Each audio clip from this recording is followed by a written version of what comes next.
Hello everyone, welcome to test quiz. Test quiz में आपका फिर से एक बार स्वागत है। हमारा जो चैप्टर चल रहा था आपके 10th साइंस का, तत्वों का आवर्ती वर्गीकरण, पीरियोडिक क्लासिफिकेशन ऑफ एलिमेंट्स। ठीक है, आज की क्लास में हमने जितना भी पूरा चैप्टर में पढ़ा है, हम आज की क्लास में वो उसको समराइज करने वाले हैं। उसके बाद कुछ क्वेश्चंस जो आपके बुक के एक्सरसाइज में दिए हुए हैं उसको हम सॉल्व करने वाले हैं। ठीक है, चलिए स्टार्ट करते हैं। हमने स्टार्ट किया था तत्वों से।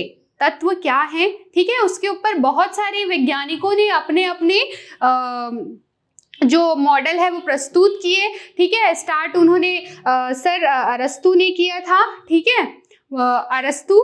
उसके बाद वो कहते थे कि जो जल तत्व, अग्नि, वायु, ये सब क्या है, तत्व हैं।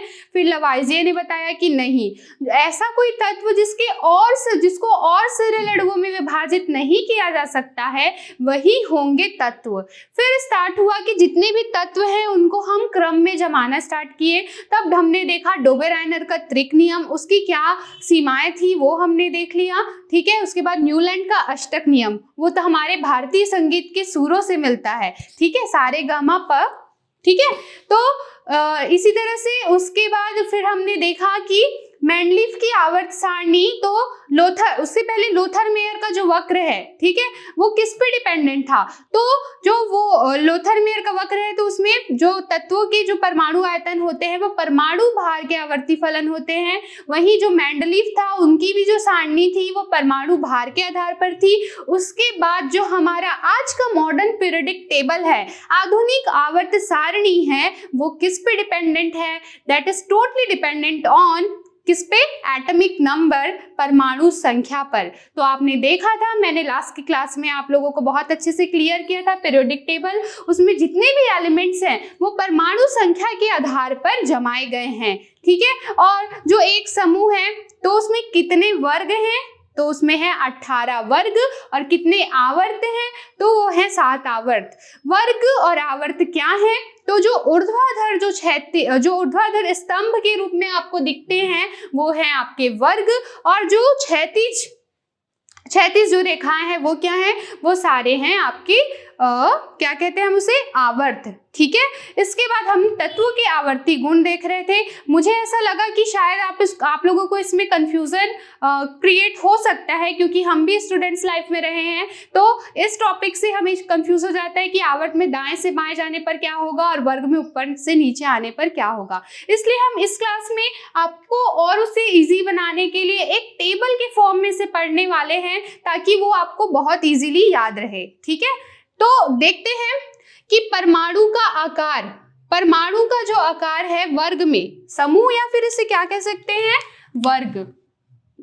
तो वर्ग में परमाणु का आकार ऊपर से नीचे आने पर क्या होगा, तो आपको पता है कि जैसे जैसे हम वर्ग में ऊपर से नीचे आते हैं कोशों की संख्या बढ़ती है। कोशों की संख्या बढ़ती है तो परमाणु का आकार भी बढ़ता है। ठीक है, या फिर इसको बढ़ेगा लिखते हैं।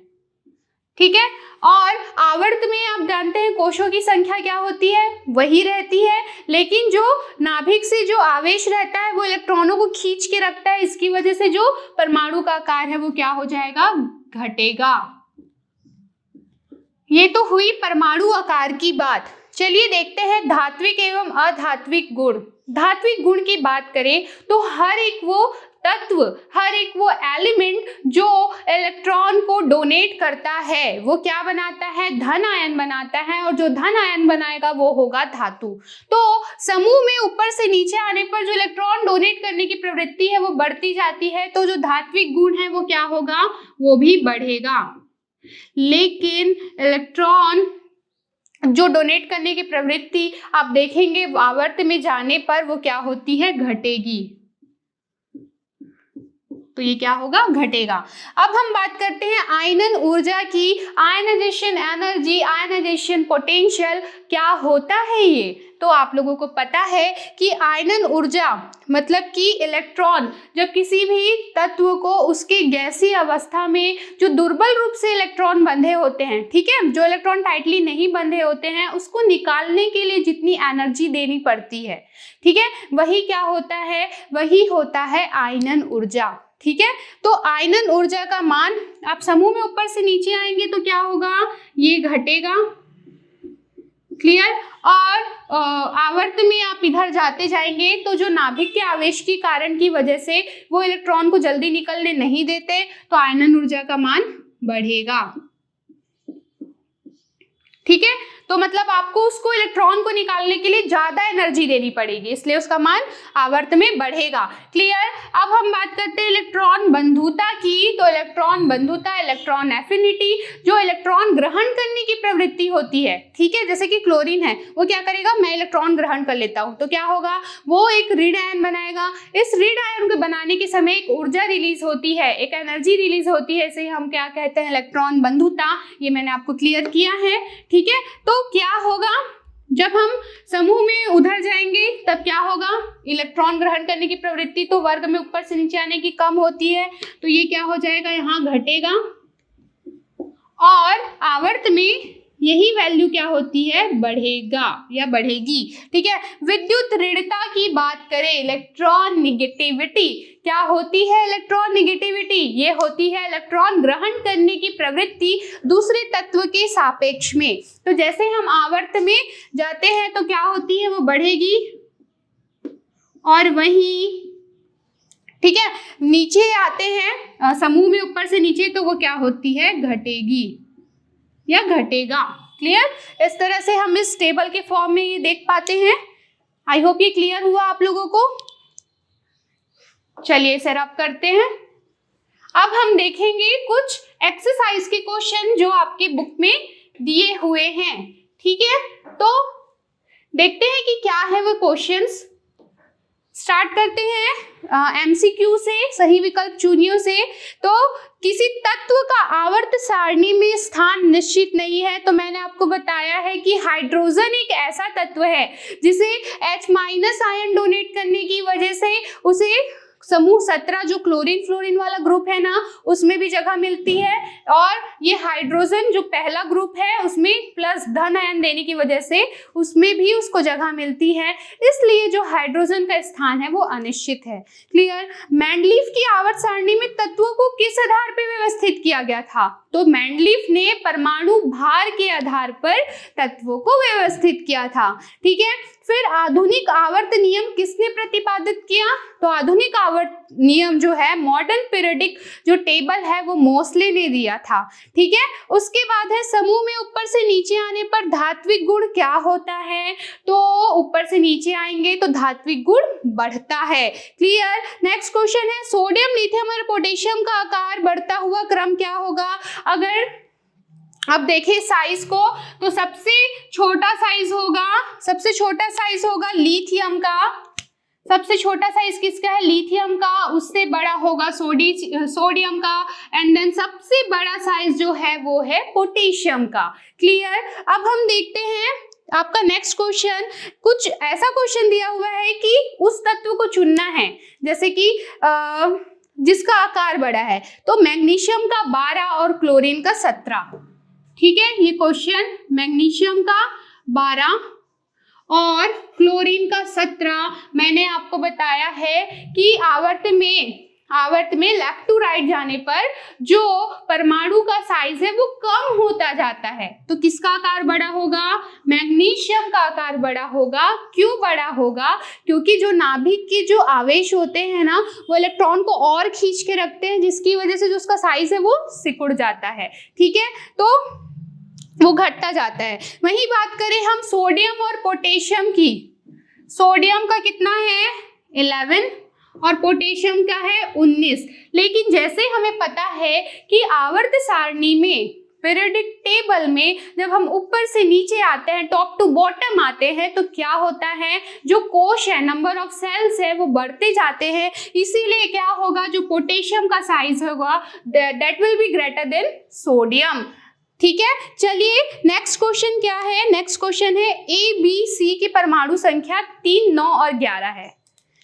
क्वेश्चन में क्या बोला है, ए बी और और C की परमाणु संख्या कितनी कितनी है? 3, 9 और 11। देखते हैं आगे क्या बोल रहा है क्वेश्चन ये डिमांड कर रहा है कि कारण सहित व्याख्या कीजिए कि किन दो तत्वों के रासायनिक गुण समान होंगे। अगर आपको रासायनिक गुण समान होंगे ये जानना है तो पहले आप निकालिए इसका इलेक्ट्रॉनिक विन्यास। तो ये किसका है? 2 और 1। ये क्या होगा? 2 और 7, ठीक है, 2 और 7 9, और ये क्या होगा? 2, 8 और 1। इस तरह से आप देख पा रहे हैं कि ये जो 2 1 है A और ये B, ये दोनों क्या है? 1 1 इसका लास्ट में आ रहा है, इसका मतलब ये दोनों एक ही समूह के एक ही वर्ग के तत्व हैं। तो इन दोनों जो तत्व होंगे A और C, इसके जो रासायनिक गुण होंगे वो होंगे समान। क्लियर? चलिए देखते हैं नेक्स्ट क्वेश्चन। 3 तत्वों की परमाणु संख्या 5, 7 और 10 है। क्वेश्चन में क्या बोल रहा है? 3 तत्वों की परमाणु संख्या 5, 7 और 10 है। पहला क्वेश्चन क्या पूछ रहा है आपसे? पहला क्वेश्चन बोल रहा है कि कौन सा तत्व वर्ग 18 का है? वर्ग 18 का बताना है, ठीक है, फिर वर्ग 15 का बताना है, और कौन सा तत्व वर्ग 13 का है आपको ये बताना है। तो अगर आपको पता करना है कि कौन सा तत्व कौन से वर्ग का है तो बहुत इजी है, आपको इलेक्ट्रॉनिक विन्यास लिखना है, ठीक है। तो हम लिखते हैं 5 का इलेक्ट्रॉनिक विन्यास क्या होगा? 2 और 3, ठीक है, और 7 का इलेक्ट्रॉनिक विन्यास क्या होगा? 2 और 5, ठीक है, और 10 का क्या होगा? 2, 8, 10, ठीक है।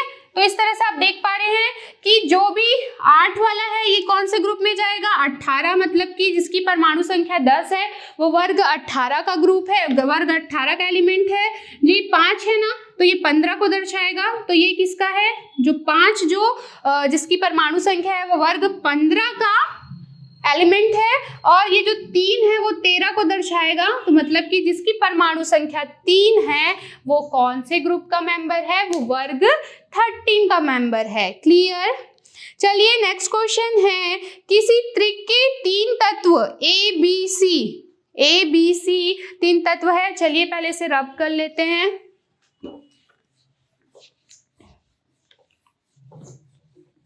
जो थ्योरेटिकल क्वेश्चन है, अगर आपने क्लासेस अच्छे से देखी हैं, आप एक बार बुक रीड करके उन सारे ही जो क्वेश्चन है उसका आंसर बहुत इजीली दे सकते हैं। क्वेश्चन क्या है कि किसी त्रिक के 3 तत्व ए बी सी है, ए का परमाणु भार 7 है, सी का 39 है, तो बी का निकालना है, ठीक है। ए बी सी इसका 7 है और इसका 39 है, तो हमें बी का परमाणु भार निकालना है।